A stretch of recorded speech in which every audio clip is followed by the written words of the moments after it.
Supporters of Trump have accused Fani Willis of harboring racial animus toward their client. The defense team for Donald Trump has asked an appeals court in Georgia to dismiss the 2020 election interference case against Fulton County District Attorney Fani Willis, D.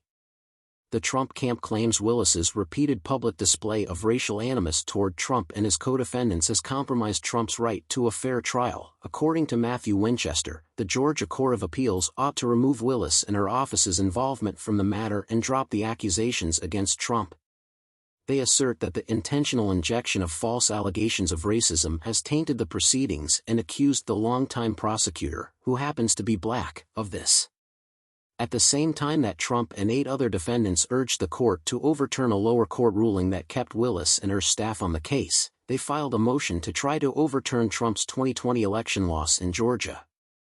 Claims that Willis had an inappropriate relationship with the outside lawyer she had hired to head the probe were the basis of the first attempt to have her removed from her position. Trump and her allies have also claimed that Judge Scott McAfee of Fulton County Superior Court made a mistake by not disqualifying Willis for comments she made in a January 14 speech at a historic Atlanta black church, in which she implied that the criticism leveled against her and then Special Prosecutor Nathan Wade was race-based. Accused Willis of being dishonest and utilizing that speech along with other public statements to unfairly portray Trump, his co-defendants, and their lawyers as racists. To cover up the fact that the accusations against Willis were accurate, her attorneys claimed in the lawsuit that she had falsely claimed they were racially motivated. Willis plainly meant for every prospective Fulton County juror who heard or read Willis's racist speech to declare the defendants bigots.